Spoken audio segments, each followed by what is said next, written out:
네, 안녕하세요. 아프리카 TV를 시청해주시는 여러분, 유튜브, 구독하고 봐주시는 여러분, 감사합니다. 호아빠 완입니다. 오늘은 중고차 이제 잘 알고 사자 이제 그 네 번째 편으로 그 중고차 이제 구매하시게 되면 이제 매매 계약서를 작성을 하시게 됩니다. 그래서 그거 이제 작성하는 좀 작은 팁 같은 거, 자료를 좀 준비를 해봤어요. 그래서 영상 바로 시작하도록 하고요.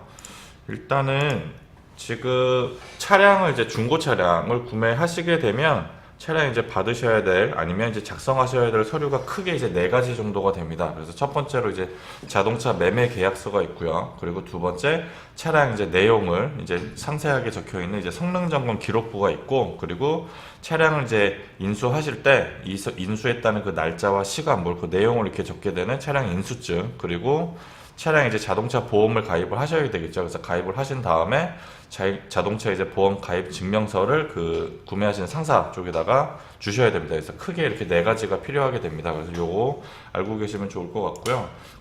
그 중에서 오늘은 이제 매매 계약서 작성하는 방법을 좀 간단하게 좀 보여드리려고 해요. 그리고 일단은 잠시만요. 이 채팅창 이렇게 꺼야 좀 잘 보이시겠구나. 네, 이렇게 해놓고 일단은 제가 매매계약서 양식을 한 두 장 정도 지금 준비를 했어요. 지금 준비를 했는데, 네, 이렇게 지금 왼쪽 게 이제 저거 지금 뭐 한국 자동차 매매 사업 조합 연합회에서 하고, 오른쪽은 이제 경기도 자동차 매매 사업 조합에서 이제 작성된 이렇게 매매 계약서인데, 일단은 이제 오른쪽에도 적어놨지만 이제 지역별로 매매 단지별로 양식이 조금 다를 수는 있지만 적는 내용이라든지 이런 건 이제 크게 바뀌지 않기 때문에 적는 이제 포인트라든지 이런 것만 알고 계시면 크게 어려우실 건 없어요. 그래서 샘플로 이제 보여드린 거고, 일단은 오른쪽에 있는 경기도 자동차 매매 조합 사업 조합 요 양식으로 일단 설명을 좀 드리도록 하겠습니다.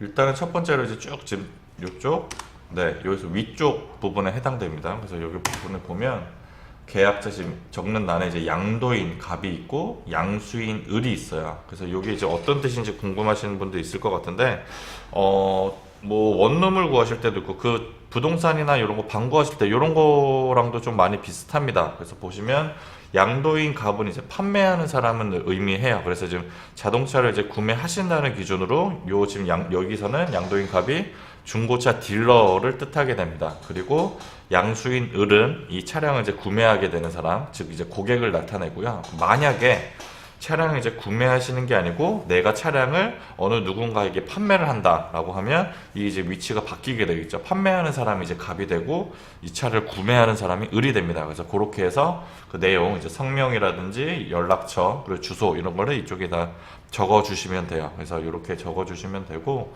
이제 그 다음에 이제 가운데 쪽에 이제 자동차 매매업자라고 적혀 있는 이 부분은 요거는 이제 그 상사, 그 구매하시는 상사 그 명판이 찍혀서 나올 거예요. 그래서 그거 적혀 있는지 확인하시면 되고, 그 다음에 이제 중고 자동차 매매계약서 밑에 부분에 보시면 이제 자동차 등록 번호, 차종, 뭐 차대 번호 이런 거 적는欄이 있는데, 지금 구매하신 차량에 대한 그 정보를 이쪽에 적는 겁니다. 그래서 요거를 보실 때 뭐 그 제공해 주신 차량 등록증이라든지 성능 점검 기록부에 보면 요 차량에 대한 내용이 적혀 있어요. 그래서 그거에 맞춰서 등록 번호, 뭐 이제 주행 거리, 차명, 차종, 차대 번호 요런 거 이제 쭉 그 맞게 적는지 아니면 직접 작성을 하셔도 되고요. 그래서 이렇게 적어 주시면 되겠습니다. 그래서 요거 적으시면 되고, 그 다음에 밑에 보시면 어떻게 보면 이게 가장 중요한 거죠. 이제 금액을 적는欄이 이쪽에 보입니다. 그래서 쭉 보면 뭐 중도금, 매매 금액, 뭐 매매 알선 수수료, 인도일, 계약금, 잔금, 뭐 이것저것 많이 있는데,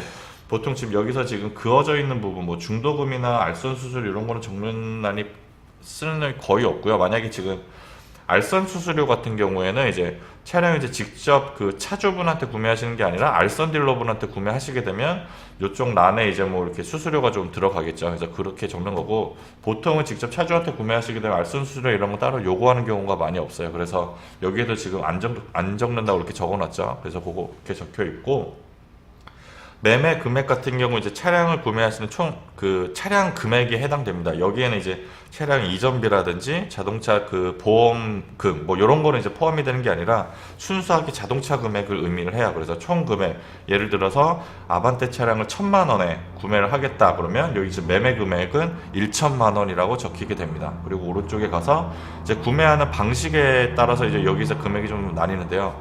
그 차량을 오늘은 먼저 보고 계약금만 먼저 걸어놓고 며칠 뒤에 나머지 잔금을 치르고 차량을 가져가실 수도 있고요. 아니면 오늘은 지금 차 돈도 지금 여유가 되고 내가 지금 차도 지금 급하게 필요하니 오늘 다 가져가겠다. 이렇게 되면 지금 계약금란에는 이제 공란이 되고요. 이제 잔금에 1천만 원이 그대로 적혀 있게 됩니다. 그래서 아까 처음 말씀드렸던 거죠. 계약금을 100만 원을 내고 지금 나머지 잔금은 이제 900만 원이 되겠죠. 그렇게 하시게 되면 계약금란에 이제 100만 원이 되겠고요. 그리고 잔금란에 900만 원 이렇게 적은 다음에 그 주신 날짜 이제 적고 나서 출고를 하시면 되겠습니다. 그렇게 적으시고 되면 그리고 등록비 및 대행 수수료 요게 이제 그 차량 이제 이전에 필요한 이전비 그리고 중고 이제 매매 단지에서 구매하시게 되면 이제 매도비라고 해서 들어가는 이제 어떻게 보면 수수료 같은 개념이 있어요. 그래서 그거를 여기다 이제 아마 적어 주실 거예요. 그래서 보통 경기도 지역 같은 경우는 한 27만 9천 원 정도가 됩니다. 그래서 이렇게 적어 주실 거고 보통 뭐 관리 비용 뭐 이런 게 이제 뭐 차량이 입고가 돼서 뭐 주차 관리 비용이라든지 이런 거 이제 간혹 이제 요구하시는 분들이 있어요. 이제 그런 게 만약에 있다고 하면 이제 관리 비용에 이제 아마 적혀 있을 거고 보통은 이것도 잘 안 받아요. 그래서 요거 있고 그리고 마지막에 이제 압류 및 저당권 등록 여부에 여기에 없음이라고 꼭 적혀 있어야 됩니다. 그래서 만약에 안 적혀 있으면 이것도 적어달라고 꼭 얘기하시고요. 보통 이제 차량을 이제 고객님이 구매하시고 이전을 할 때 할부가 만약에 남아있거나 아니면 범칙금 같은 게 남아있으면 이전 처리도 안 되지만 이런 거를 이제 넘겨서 주는 게 절대로 안 돼요. 깨끗한 상태에서 이전 처리를 해줘야 되거든요. 그거에 대한 증빙 내용이기도 하니까 네, 압류 및 그 저당권 등록 여부에는 없음이라고 꼭 적어주시는 거고 확인하시면 됩니다. 그래서 이렇게 되고요. 그리고 마지막에 요게 지금 이쪽 앞쪽에 봤을 때 제일 이제 밑에 쪽에 이제 공란 요 부분이에요. 요 부분이 이게 뭐냐면 이제 특약사항을 적는 건데 요쪽에 이제 차량을 이제 구매하는 데 있어서 혹은 이제 보장받고 싶은 내용을 여기다 작성을 하는 겁니다. 예를 들어서 차량에 대해서 뭐 지금 내가 지금 성능점검 기록부에도 무사고라고 나오고 뭐 이제 뭐 다른 거 이상도 없다라고 분명히 나오는데 혹시 만약에 내가 구매하고 나서 다른 데서 봤을 때 없는 내용이 만약에 생긴다 이런 거에 대한 사고 내용에 대한 보상 혹시 없는 거 있으면 뭐 차량은 뭐 100% 환불 조치를 한다든지 뭐 그런 내용 그리고 보통 이전 처리를 할 때 이제 이전에 들어가는 비용이 이제 100% 1원 단위로 정확하게 나오지가 않아요. 이제 그 공채라든지 이런 게 매일매일 금액대가 조금씩 약간의 변화가 있기 때문에 보통 매매 상사에서는 이제 이전에 그 들어가는 비용과 이제 매도비를 합쳐서 그 이전비라고 봤거든요. 그거를 보통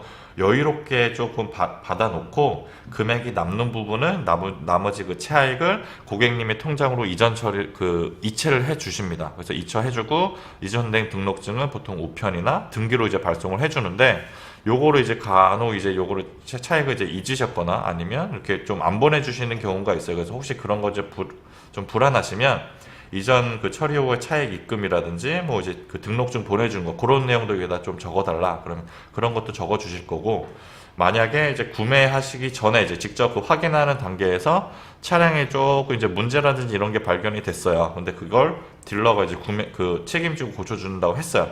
근데 이제 요런 거 이제 그냥 구두로 계약을 한 거고 요런 내용을 확실하게 적기 위해서 내가 출고하는 날에 뭐 요런 수리는 뭐 해준다 요런 식으로 그런 내용을 여기다 적어 놓으면 나중에 이제 구매 후에 이제 불밀스러운 일이 있을 때 요게 이제 증빙 그 서류가 될 수가 있습니다. 그래서 좀 불안하시면 불안하신 대로만큼 이제 빼곡하게 여기서 적어 두시면 좀 그 불안감이 좀 많이 줄어들겠죠. 그래서 이렇게 적으시고 마지막에 이제 그 계약하시는 그 날짜와 그리고 성함이랑 이제 양도인, 양수인 적혀 있죠. 여기다 이제 성함이랑 사인을 해 주시면 매매 계약서에 대한 일단 계약 작성은 끝나게 돼요. 그래서 이런 식으로 이제 그 구매를 하시면 되고 네, 큰 틀은 제가 설명을 해드렸습니다. 그래서 조금 알기 쉽게 설명을 드린다고 드렸는데 혹시라도 궁금하신 사항이나 좀 애매한 부분이 있으면 저희 그 아프리카 방송국 그쪽에 게시판에 남겨주셔도 되고, 제가 그 카카오 플러스 후아빠 완이라고 검색을 하시면 제가 이제 그 만들어 놓은 게 있어요. 거기에다가 이제 뭐 사연이라든지